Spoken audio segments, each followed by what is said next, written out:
from not even just the fighter's perspective, because I want Ant to chime in as well. I'm like, we got to do something. So with this. So with like, the build up to the fight, Take your damn suit off. there's a lot of trash talk. Obviously, there's a lot. No one typically is like, oh, this guy that I'm fighting is unbelievable. He's gonna knock me out, whatever.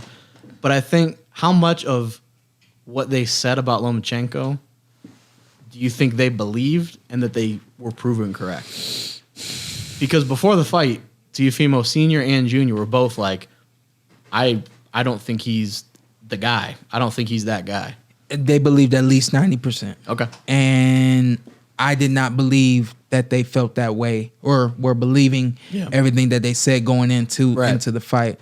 Again, once you see it happen, then you can really see hindsight 2020. Yeah, you can really see, that these guys not only are they for real, Lopez and his father, but they're gonna speak how they feel, and their actions are gonna come right behind their words, and that's a rare commodity in the sport of boxing because as well as I know, there's a lot of guys who are gonna talk and they just cannot walk that walk the same way that they talk it, and to see everything really kind of translate in the ring for Lopez and his dad last night was pretty special. And it's funny because it was the opposite. Obviously, in a build up to a fight, you say stuff you don't mean. That happens. 99% of fighters do that. But for Lomachenko, he was like talking about, I'm going to punish him. In my country, you have to back it up what you say. Yeah. And then you stand there for 6 rounds and you don't back up what you say. So I think it was interesting to that point where he maybe even was like, especially in his head, like, oh, I don't think it was that he overlooked him, but I think part of it was that he underestimated him. Yeah, I think he underestimated some things. I think that possibly even overestimated some things as well. You think his power, maybe? The power. Okay. I think coming into the ring with that kind of respect for his power, I think it played against him. Yeah, I would agree. Because it prevented him from being himself. Not everybody can change their style for a particular fighter. And I think that was the case last night, where you have a combination puncher, a puncher who, again, is normally the dictator, has been the dictator since he was a youth, and now the bully is being bullied, so to speak. I think that everything just kind of backfired on the whole team. I felt like even in the post fight interview, you could see that Lomachenko was a little just kind of distraught with everything that had just happened. Second loss as a shit didn't go as planned. Things didn't go as planned.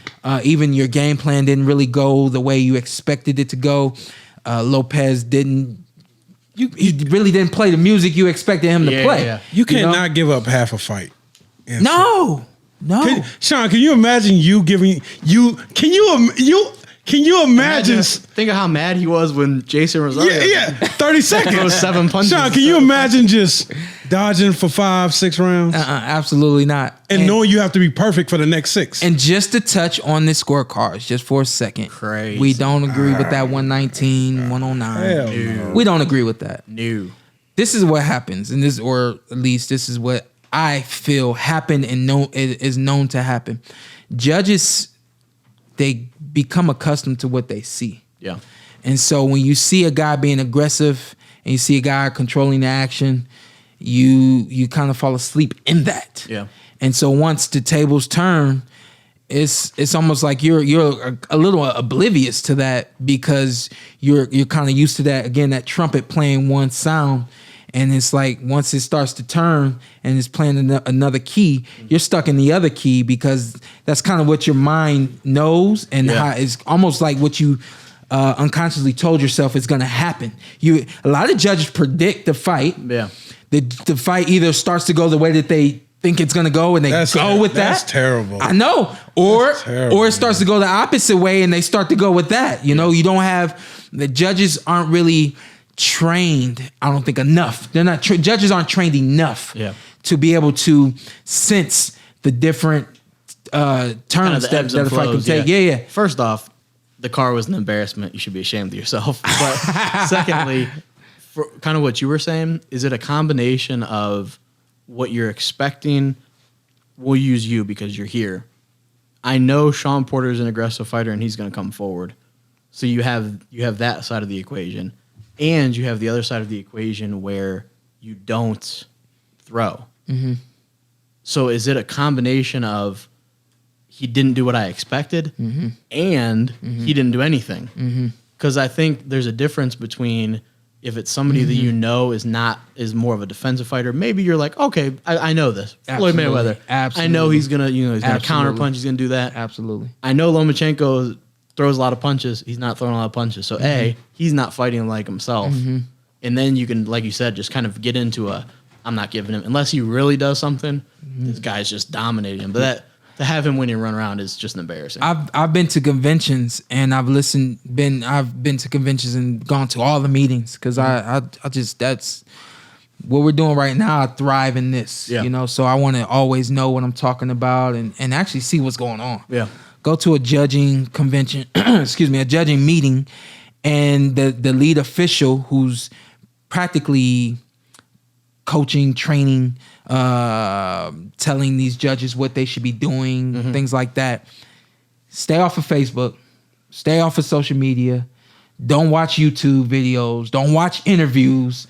During the fight or before? No. Yeah, right. During the fight or before. Before the fight, you're supposed to go into every fight that you have with a clean slate.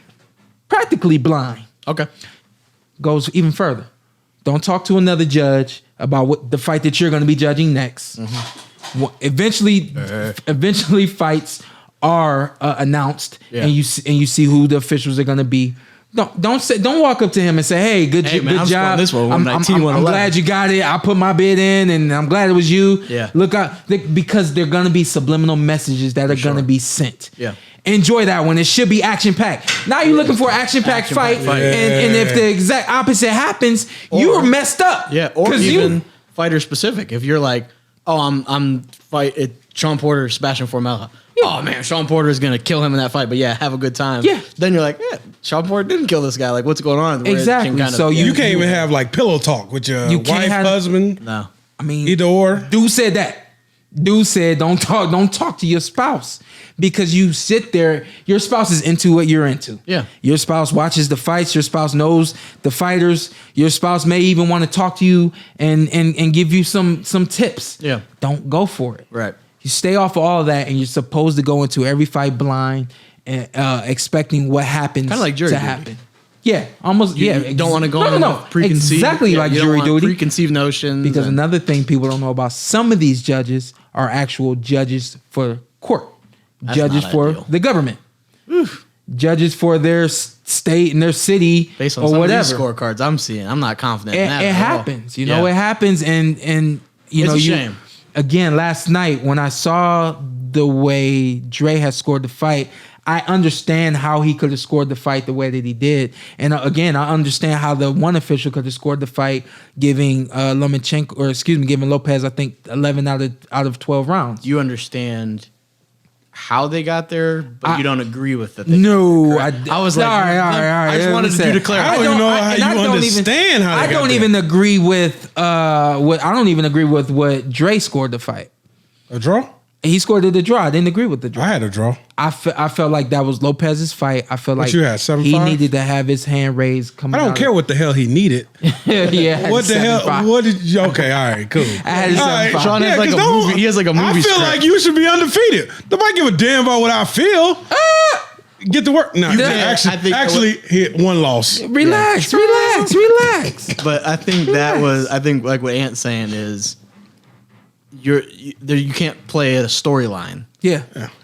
Like with Teofimo. Oh, yeah. Okay. Well, like, for instance, last night, I'm like, hey, he won that round. And you guys like, no. Yeah.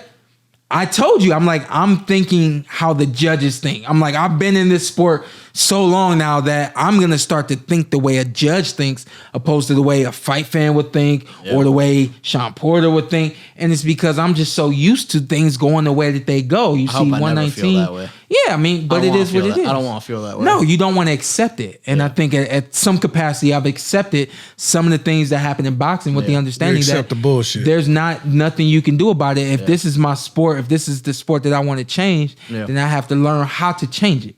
And that's one thing that I've seen. I'm glad that we've all seen. I'm glad that it was a side narrative coming away from the fight, the scorecards, because we've had fights where that is the takeaway. Yeah. But I think this one was Teofimo A, Lomachenko not really showing up B.